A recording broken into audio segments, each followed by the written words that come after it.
You're listening to Owning the Buy Box, an IP Secure podcast. This is the podcast for agencies, brands, and aggregators who want to master Amazon, push out unauthorized competition, and take their business to the next level. You're about to hear a conversation that'll help you maximize your growth on Amazon by owning the Buy Box. Let's get into the show. Welcome to another edition of Owning the Buy Box. I am your host, Dave Cooper. I'm also the founder and CEO of IP Secure. As everybody knows, this show is a platform to really talk to industry experts about, not only the importance of brand protection, but the role that it plays in the larger story of success, because it's not easy to be successful on Amazon. And so that's why today I'm especially excited for our guest, and that's Mike Penrod. And Mike is the director of partner marketing for Pattern, and Pattern is the world's, at least in my view, most successful seller on Amazon, largest seller. I guess there's a lot of metrics you can use to kind of measure how great someone is, but Pattern is definitely, if not the most successful, one of the most successful. And so, Mike, I'm really excited for you to be here. Thanks for joining us. Yeah, thank you for the invitation, Dave. Really excited to be talking to you today. And I'm fascinated by the company, and we can kind of dive in a little bit, into Pattern and what makes you different. But before we do that, I'm really interested to understand, Mike, a little bit about you and your background. Director of partner marketing. Sounds like you've got, your hand in quite a few different things.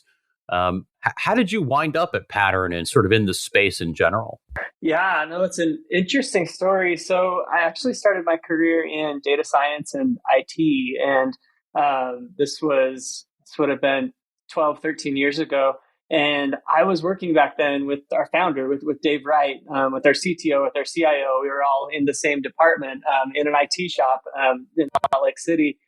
And worked with them for a few years and went to grad school and moved into partnerships and alliances. And as I'm going through my career, I look back at some of my buddies from my IT days and see that David started this company, Pattern, and was really fascinated by it, fascinated by the business model, fascinated by what they were doing. And long story short, I kept working in alliances and partnerships in different companies, Amazon, Dell, Symantec. But when the time was right, I was able to make a move over to Pattern and start working on partnerships here. So was you happened to obviously create these relationships really early on in your career, but then it sounds like you went off and did quite a number of things. Most recently working, at Amazon and really focused on more on their cloud business, it looks like. So that's kind of an interesting. Yeah, that's right. I guess that's kind of an interesting transition. You went from selling, and working on technologies, right, that were, behind the scenes to being, kind of at the forefront of e-commerce. And I think that transition is interesting. So at Pattern, do you think that the things and the technologies and the lessons that you've learned are like really relevant, or did you have to kind of learn a whole new business in terms of e-commerce, how to be successful there? It is a new world to me, and I have learned a lot in my time at Pattern. The principles of partnership have largely remained the same, though, and that is giving more than you get. Finding mutual value that we can share across different companies, and using that value to make something bigger than you could make on your own. And we work to do that both with other companies in the e-commerce space, as well as directly with the brands that we're working with.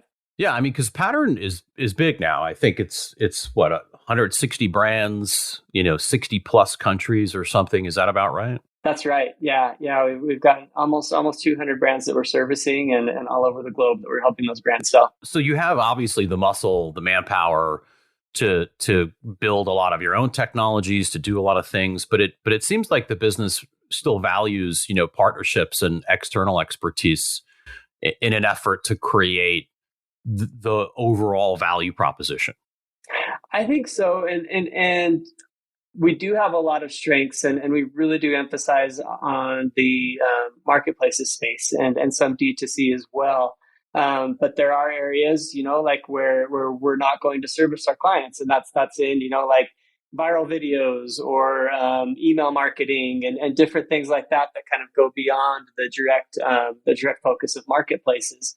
And there's a lot of value in partnering with the best to make sure those are covered for our partners as well. Yeah, I agree with that philosophy. I think there are providers and solution providers and agencies and there's a lot of flavors of companies out there, if you're a brand that you can partner with. And some of them sort of say they do everything. Some are kind of specialists in certain areas.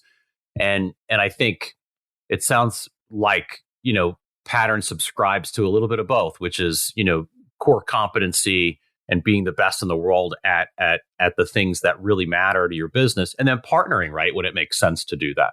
How important is sort of the Amazon universe? I mean, as you know, the name of the show is Owning the Buy Box. I mean, we talk a lot about marketplaces in general and e-commerce in general, but the conversation inevitably comes back to Amazon as at least in my opinion, the world's, most important marketplace platform. So how important is Amazon to you guys and the success of the brands that you work with? Yeah, it's vital to our success. And, we do help brands across multiple countries, continents to sell their products.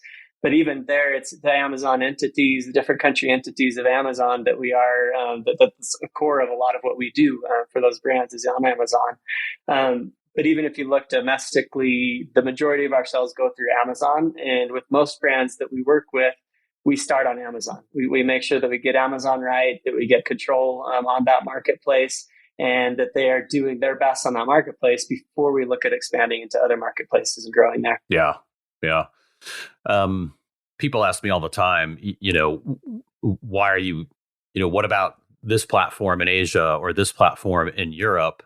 And by any measurement stick that you can find or data that you can find, the size of the Amazon ecosystem is just so much larger than anything else that exists today. I mean, I realize Walmart's getting bigger and, Target is more relevant. And, there's lots of platforms when you go outside the US, but just on a pure market share basis, nothing comes close to Amazon. There's some competition out there. Tmall and JD, they have pretty big shares of the pie, and even more so than Amazon domestically here. And that's an exciting area for us as well, is to help brands in that space too. Yeah, and I guess to me that's really exciting too, right? Is the opportunity you get with Pattern is the global reach, the ability to expand. And I would think your understanding of those markets is going to be stronger than others. Yeah, no, it is a unique differentiator for us, and we have invested a lot in our international presence. We have over 20 offices, a 5-star Tmall seller, and the teams around there to support those motions. And Mike, and you may not have thoughts on this, but and if it's too tactical, let me know. But because we talk to agencies, we talk to direct to consumer brands, we talk to more companies now that are hybrids. They are accelerators, if you want to call them that. There's also the aggregator model out there, right? So there's sort of several different business motions happening. Do you have thoughts on that? And is Pattern exclusively in one of those and not others, or embracing lots of different motions? Yeah. So our primary go-to-market is as an accelerator, and the way that looks is we take a distribution partnership with the brands that we represent, where we are purchasing their product at wholesale pricing and representing them on the marketplaces that they want us to represent them on. And that includes all the services from creative to SEO, customer service, returns if they'd like to work that into the contract, but all those different pieces are worked into the contract. And we don't charge any agency fees for that. We do their advertising, their creative, all those things underneath just the premise that we're covering our costs in the margins of reselling their product, and that's it. You make sure the economics work for you, obviously. So it's really interesting because it's like you're not acquiring brands in most cases, right? Yeah, no, our primary model is distribution. Yeah, Yep. yeah. So, but I would think that the financial aspect of the business in the due diligence that's required up front is just as important. I mean, that's one of the things we talk about a lot in the aggregator space is they're really finance companies, really. And identifying the right financial opportunity where they believe the growth exists, right, and the numbers work. And I would think in your model that's probably pretty important as well. And it's kind of fascinating to me too because I think you work with a ton of different brands, and I would think so that creates an amount of experience that others can't bring to the table. Like there's probably very little you guys haven't seen before, right? The brand that's at 5 million a month and they really want to be 20 million a month. And, I think Pattern's ability probably to look at that situation and determine A, if that's possible, and B, how to get there is going to be a lot better, right, than many others. It's fascinating to see what they've built here. Just to look at a brand, the amount of data that we have that we're using to service these brands, we're scraping over 5 billion rows of data a month and using that data to make informed decisions about these brands, from their advertising strategy to what their growth potential is, to what are the levers that they should be pulling to reach that potential. And when we're talking to a brand, we'll look at their 3-year projection of what we think they can do and what they need to do to get to that before we even sign the contract. And we're looking at that then with them and making sure that there is potential on both sides. Do you think access to data is sort of what's enabled Pattern to grow as quickly as you have and sort of take that unique perspective? Because it just feels to me like that has to be a huge driver, because a lot of it is the strategy and the decision making that you're describing. Yes, and I do think so. And that goes back to some of the tech that we use that's patented that really gives us an edge on the advertising side, to the information on sellers and map pricing and distribution and all those different things that we can help serve that to the brands so that can inform their strategy for control and success in the marketplaces. Yeah, it's not, when you use data science effectively, it's not conjecture, it's not gut feeling anymore, right? Now it's real analytics to make good decisions about how you sell and how you advertise. As we talk about different selling motions and businesses and business models, what does the sort of overall umbrella of Pattern look like? Maybe you could talk us through that a little bit. Sure. So Pattern, we talked through the core model of buying product, reselling it for these brands. We also have a really strong consulting arm, especially internationally, a very strong team internationally that helps with identifying markets for expansion and the right methods to expand into those marketplaces. And, like if a brand isn't all in on this model of distribution that we typically go with, there are options for consulting as well. But also, too, we've had a few recent acquisitions. One is called Current, and they are an influencer marketing platform.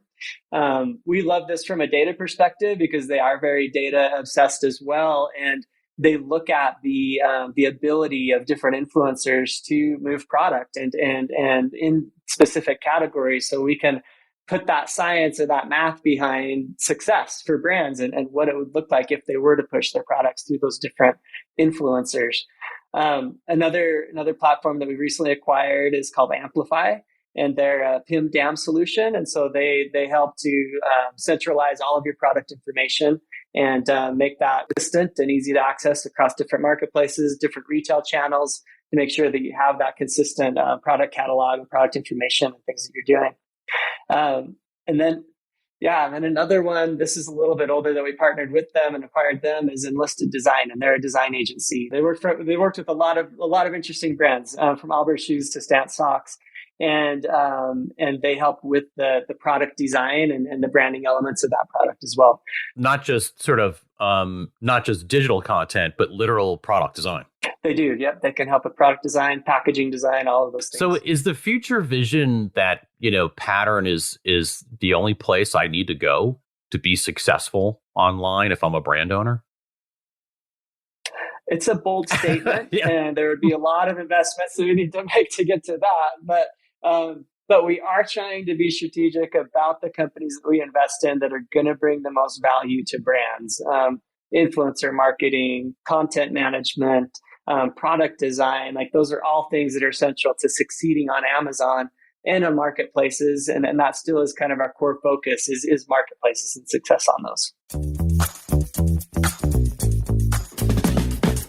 You already know your success relies on your Amazon sales growth, and that means beating counterfeiters and illicit sellers to the buy box. But do you have all the tools you need to do so effectively? IP Secure offers seller intelligence to understand and root out unauthorized sellers and push them out of the buy box through simple enforcement actions that actually work, meaning customers will only see your legitimate products and shop from your authorized sellers. Learn how at ipsecure.com.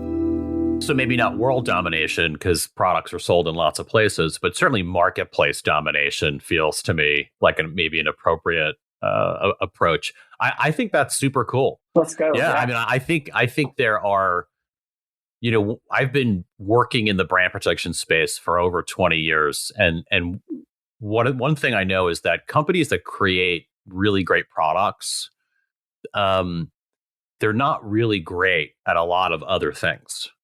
And that's because they're really great at creating products. They're not necessarily great at marketing them or selling them or navigating, the complex e-commerce web, right, that exists.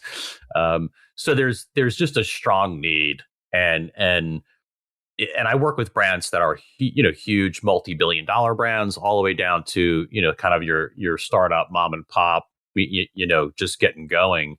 And they all need help. It's just a question of how much help and where, and what will what would their budget and their desire enable them to do.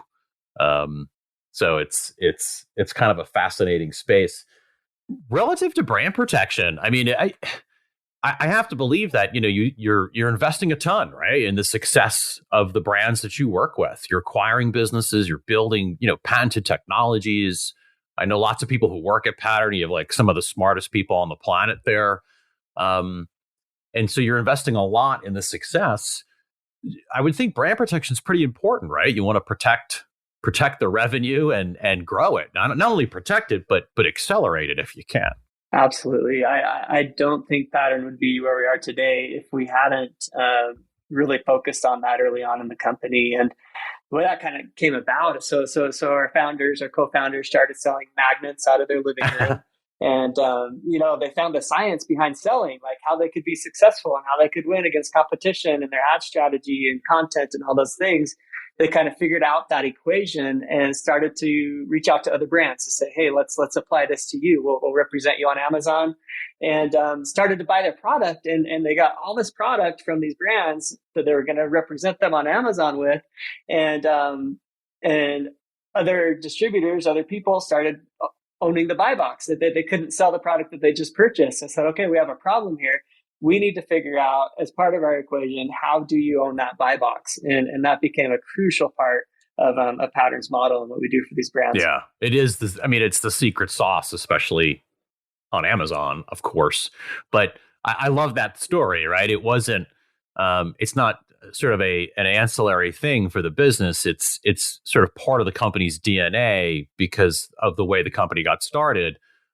Feeling the impact of that. Right. And the negative impact of it if it goes, sort of unchecked.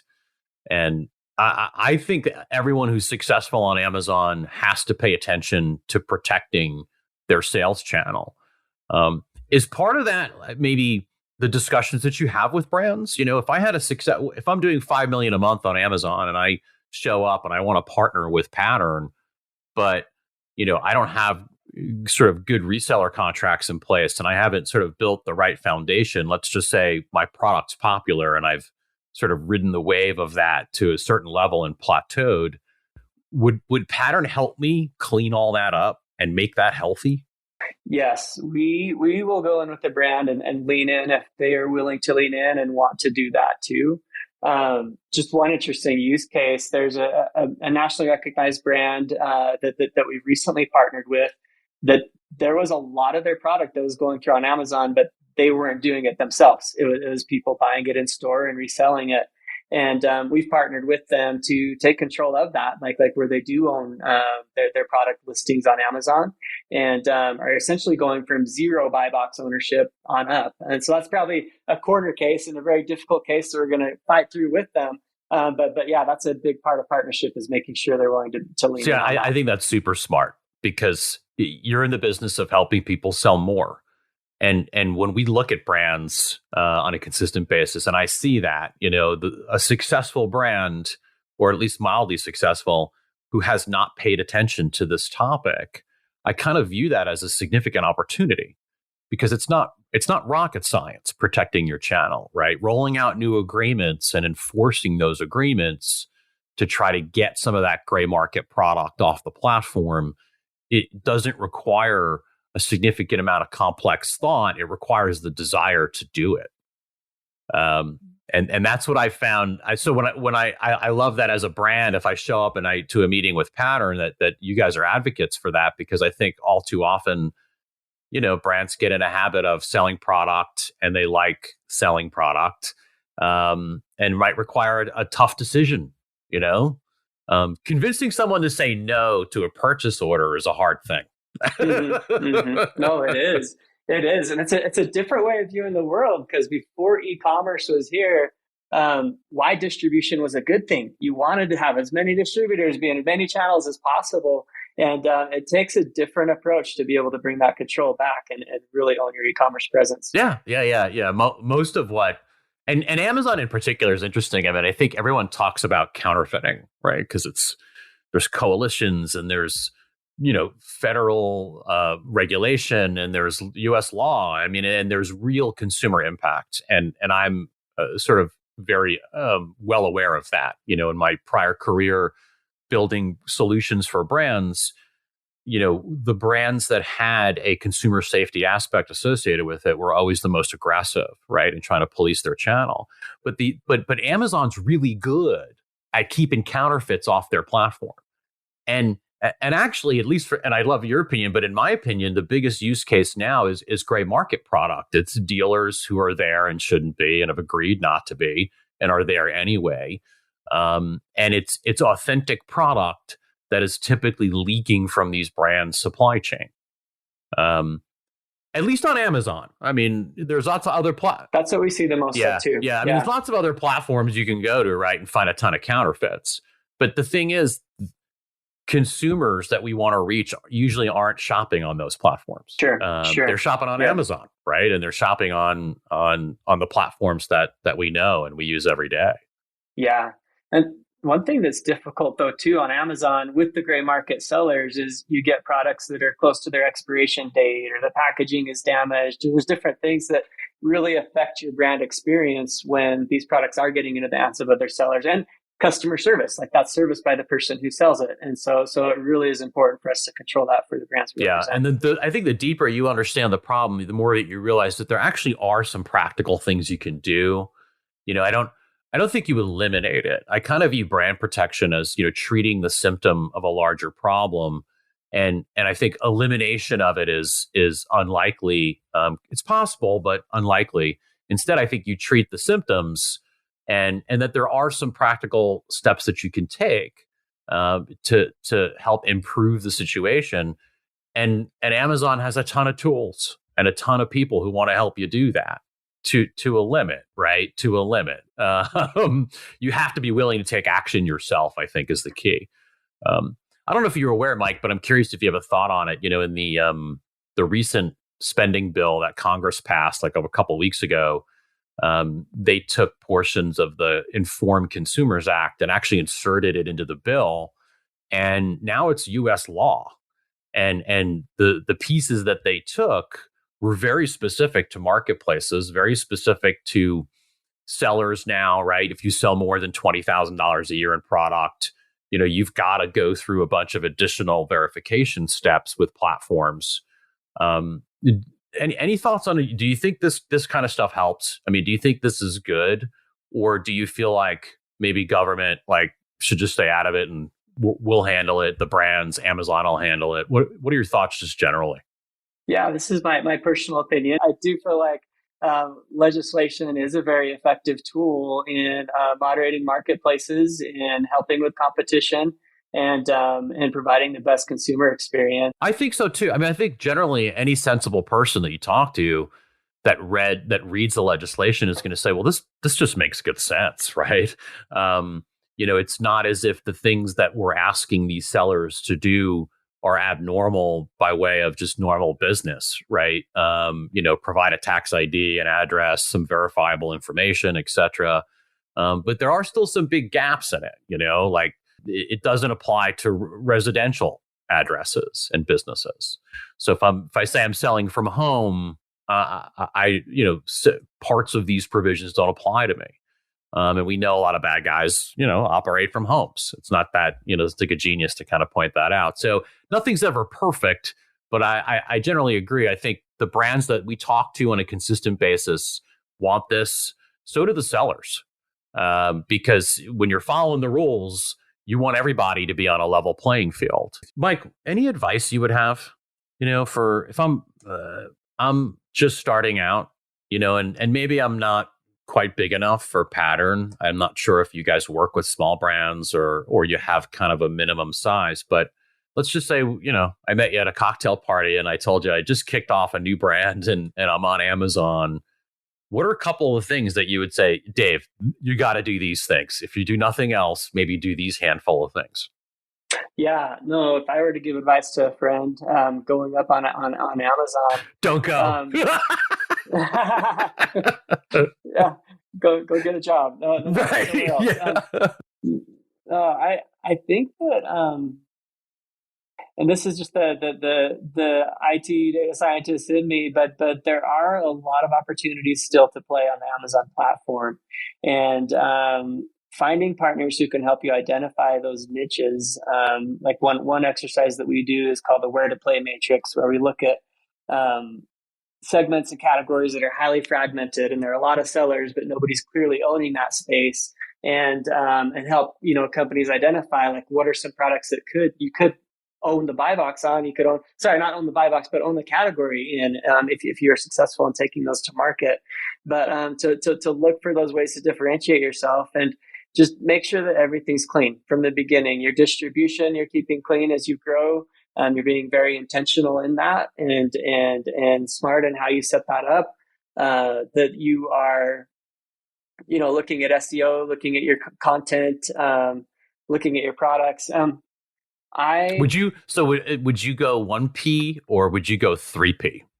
It depends on the product. It depends on your on your goals. Like there are some things that do a lot better in a 1P world that we wouldn't try to take from 1P. But yeah, it depends on your product and what you're taking to market. It's tough. I mean, it's a very complex world. So it's like, all these are reasons why a company like Pattern, is an important partner because, I mean, we work with a lot of brands that are trying to transition from one strategy, to another, from a 1P to a 3P, or for this reason or for that reason. And so I think your point is if you're just starting out, try to create an environment that you can control, right?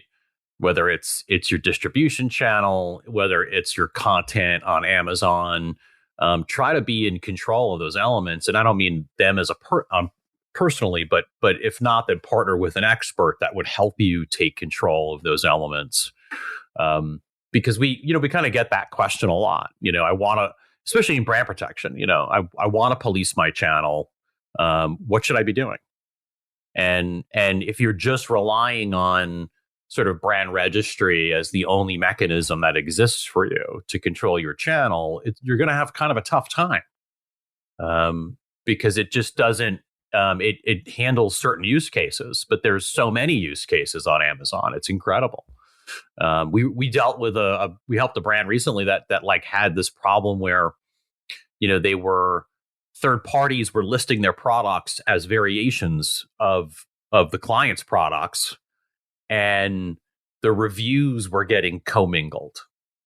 So the third party, goes in and creates an offer and says it's a variation of their product, and then all of a sudden the reviews that are on, the good guys listing are on the bad guys listing. And so it's like there's so many things that you really do need to kind of focus on and think about. It's like almost endless. And just on Amazon alone, right? It could be like a full-time job because it's such a big thing. We've covered quite a lot in a fairly short period of time, Mike. In about a half hour, what's next for Pattern? I think you guys keep, dominating the Amazon marketplace. What do you think's next? I know you mentioned data science is a big part of it. Sounds like you guys are making acquisitions as well. What's the next chapter look like? I think, and this is the chapter that we're in right now, is continuing to reduce the cost to serve our customers and passing that on to the customers. Like as we scale, as we grow, if we can keep our costs down and pass that cost on to our customers, then it becomes even more and more compelling to work with a third-party seller if the costs to serve them are so much lower than any other option that they would have, and we can do it in a very, very effective way.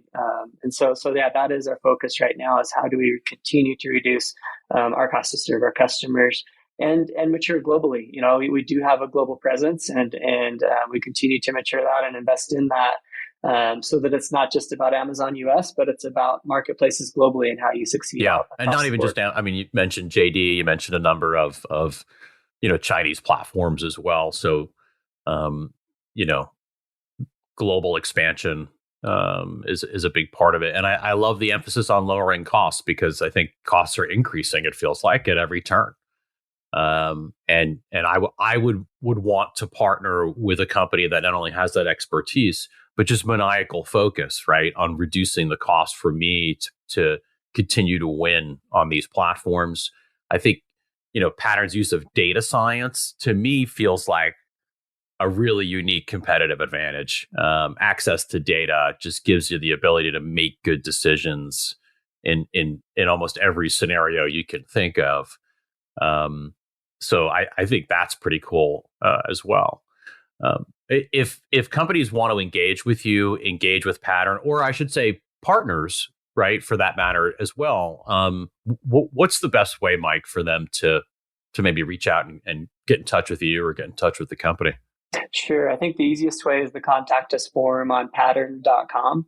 And either side, if you're a brand that's looking to partner with us or another company in the space that wants to talk about partnership, both of those will get to us.